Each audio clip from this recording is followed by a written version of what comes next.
Hello நண்பர்களே, எல்லாரும் எப்படி இருக்கீங்க? நண்பர்களே, எனது வீடியோ பாருங்க, சப்போர்ட் பண்ணுங்க நண்பர்களே. கீதாவுக்கு 18 வயசாகுது. அவ 12ஆம் வகுப்புல ஃபெயில் ஆயிட்டான். அதனால அம்மா கடும் கோபத்துல இவள திட்டி தீர்த்தாங்க. நம்ம குடும்பம் ரொம்ப எளிமையான குடும்பம். அப்பா இல்லாம நான் கஷ்டப்பட்டு உன்னை பார்த்து நேரத்தை வீணடிச்சு தேர்வுல ஃபெயில் ஆயிட்ட. நீ நல்லா படிச்சாதான் உன்னை நல்ல இடத்துல கல்யாணம் பண்ணி கொடுக்க முடியும். ஆனா புரிஞ்சிக்காம நீ இன்னும் விளையாட்டுத்தனமாக இருக்கிற அப்படின்னு கோபப்பட்டாங்க. நான் என்ன பண்ணுவேன் ஃப்ரெண்ட்ஸ்? நீங்களே சொல்லுங்க. எனக்கு சுத்தமா படிப்பு மண்டையில ஏறவே மாட்டேங்குது. அம்மா சொல்றது கேட்டு நடக்கணும்னு நினைக்கிறேன், ஆனா முடியல. கடும் சிரமத்திற்கு மத்தியில அம்மா ராம் என்கின்ற 35 வயது ஆசிரியரை வீட்டிலேயே வந்து பாடம் சொல்லிக் கொடுக்க நியமிச்சாங்க. அவரும் தினசரி மாலை நேரம் வீட்டுக்கு வந்து பாடங்களை சொல்லிக் கொடுக்க ஆரம்பிச்சாரு. அவர் சொல்லிக் கொடுக்க பாடம் மட்டும் இல்லாம என்ன அறியாமலேயே நான் அவரவே பார்க்க ஆரம்பிச்சிட்டேன் ஃப்ரெண்ட்ஸ். எனக்கு அவர் சொல்லிக் கொடுக்கிற கணக்கு பாடமோ எதுவும் எனக்கு சுத்தமாக விளங்கல. அவர்கிட்ட ஜாலியா பேசிட்டு இருந்தா எனக்கு சந்தோஷமா இருக்கு. இப்படியே சில மாசம் தொடர்ந்து போச்சு. ஆசிரியரும் என் கூட மெல்ல மெல்ல பேச ஆரம்பிச்சிரு. அம்மா வேலை முடிஞ்சு வந்ததும் எனக்கும் அவருக்கும் விதவிதமா பலகாரம் வாங்கிட்டு வருவாங்க. அது எனக்கு ரொம்ப பிடிக்கும் ஃப்ரெண்ட்ஸ். நான் அவர் பக்கத்திலே உட்கார்ந்துருக்கிறதால அவர் மீது உரசுறதும் அவரை தொடுவதுமாக இருந்தேன். இதனால சில நேரம் அவர் என்னை கண்டிக்கவும் செய்துள்ளார். 4 மணி நேரம் அவர் எங்க வீட்லயே இருக்கிறதால எங்க ரெஸ்ட் ரூம் தான் அவர் யூஸ் பண்ணுவாரு. அவர் போயிட்டு வந்த உடனே நானும் அதே ரெஸ்ட் ரூம் போவேன். அந்த வாசனையும் மனமும் எனக்கு ரொம்ப பிடிக்கும் ஃப்ரெண்ட்ஸ். இதுல என் மேல எதுவும் தப்பு இருக்கா? நீங்களே சொல்லுங்க ஃப்ரெண்ட்ஸ். எனக்கு அவர் ரொம்ப பிடிச்சதால அவர் வரும்போது மாங்கனிகள் தெரியற மாதிரி ட்ரெஸ் போட்டுக்குவேன்.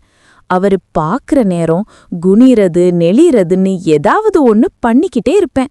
அப்போ அவரோட கண் பார்வை மெல்ல என்ன பார்த்து செல்லும். அது எனக்கு ரொம்ப பிடிச்சிருந்துச்சு. ஆனாலும் ரொம்ப கட்டுக்கோப்பா இருந்தாரு. ஒரு நாள் அவர் ரெஸ்ட் ரூம் போயிருந்த நேரம் அவருடைய மொபைல் போன் எடுத்து பார்த்தேன். அதுல நான் எதிர்பார்க்காத அதிர்ச்சியான விஷயங்கள் இருந்துச்சு ஃப்ரெண்ட்ஸ். அவர் எங்க அம்மா கூட தவறாக இருப்பது போன்ற பல வீடியோக்கள் இருந்துச்சு. நான் அதிர்ச்சியில உடைஞ்சு போயிட்டேன். எனக்கு அவர் மட்டும்தான் வேணும். அவரை நான் அடையணும்னு நினைச்சிருந்தேன். அதுல பேரிடி விழுந்தது. அம்மா ரொம்ப நல்லா இருப்பாங்க, 35 வயசு, அப்பா கூட சண்டை போட்டு தனியா இருக்காங்க. ஆனா யாரோடையும் தவறான உறவு வச்சத பார்த்ததில்ல. ஆனா கேள்விப்பட்டிருக்கேன். இப்போ சார் மொபைல் போன்ல அவங்க ஒட்டு துணி இல்லாம இருக்கிறத பார்க்கும்போது எனக்கு என்னென்னமோ பண்ணுது. அப்பத்தான் எனக்கு ஒன்னு புரிஞ்சுது. அம்மா ஏன் தினசரி 2 பேருக்கும் பலகாரம் வாங்கிட்டு வராங்கன்னு. என்ன தூங்க வச்ச பிறகு 2 பேரும் நல்ல சொக அனுபவிச்சுட்டு வந்திருக்காங்க. நான் மொபைலை பார்த்த உடனே சார் என்கிட்ட வந்து, நீ இதை யார்கிட்டயும் சொல்லக்கூடாது, நீ என்ன சொன்னாலும் செய்யறேன்னு சொன்னாரு. என் மனசுல பட்டம்பூச்சி பறக்க ஆரம்பிச்சுது. அம்மா போலவே நானும் அவர் கூட ஒட்டு துணி இல்லாம இருக்கணும், என்னை ரசிக்க வைக்கணும், சொகம் அனுபவிக்கணும்னு மனசுல ஆசைகள் வந்துச்சு. ஆனா நான் எதுவும் சொல்லல. அடுத்து என்ன பண்ணலான்னு நைட் எல்லாம் யோசிச்சேன். அப்ப அம்மா ஒரு மாதிரியா கத்துனாங்க. மெல்லமா சன்னலை எட்டி பார்த்தேன். வாத்தியார் அம்மாவே வெளுத்து வாங்கிட்டு இருந்தாரு. எங்க அம்மாவுக்குள்ள இப்படி ஒரு ஆசையான்னு நினைக்க தோணுச்சு. வெறிக்க வெறிக்க பார்த்தேன். எனக்கு தெரிஞ்ச விஷயத்த வாத்தி அம்மா கிட்ட சொல்லவே இல்லை. மறுநாள் வாத்தி பாடம் எடுக்க வந்தாரு. எப்போதும் இல்லாத அளவு என் மேல ரொம்ப அக்கறையா இருந்தாரு. உனக்கு என்ன வேணும் சொல்லு, பண்றேன்னு சொன்னாரு. 2 பேரும் வேற மாதிரி இருக்கலாமான்னு கேட்டாரு. எங்க அம்மாவை பார்த்ததுல இருந்தே ஒரே ஆசையா இருந்துச்சு. நானும் சரின்னு சொல்லிட்டேன். நான் ரெஸ்ட் ரூம் போயிட்டு கழுவிட்டு வந்தேன். நான் வந்த உடனே அவரும் போனாரு.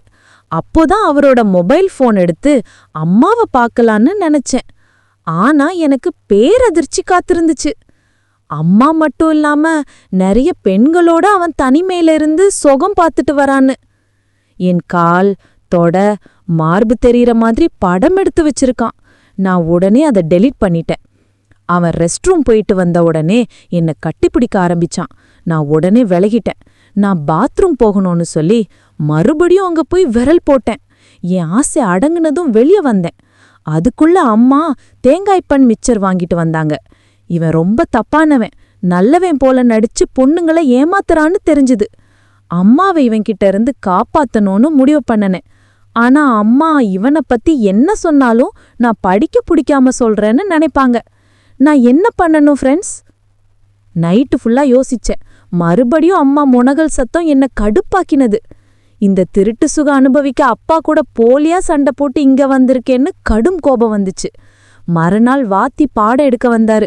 என் மேல ரொம்ப உரசுறதும் என்ன தொடுவதுமாக இருந்தாரு. நான் அமைதியா இருந்தேன். அவன் ரெஸ்ட் ரூம் போன உடனே அவன் மற்ற பொண்ணுங்க கூட இருக்கிற வீடியோக்களை அம்மாக்கு அனுப்பினேன். சிறிது நேரத்துல அம்மா வெறும் கையோடு வீட்டுக்கு வந்தா. எனக்கு புரிந்தது, அம்மா வீடியோக்களை பார்த்து விட்டார் என்று. மௌனமாக இருந்தார். வாத்தி பாடம் முடிந்ததும் வீட்டிற்குச் சென்றார். இரவு முனகல் சத்தம் வரும் என எதிர்பார்த்தேன். வரல. மறுநாள் வாத்தியும் வரல. எனக்கு விடுதலை கிடைத்தது. அம்மாவும் வேறு நபரை தேட ஆரம்பிச்சிட்டாங்க. அம்மாவை காப்பாத்துனதுல மகிழ்ச்சியில இருக்கேன் ஃப்ரெண்ட்ஸ். இதுபோல கதைகளை கேட்க தொடர்ந்து இணைந்திருங்கள்.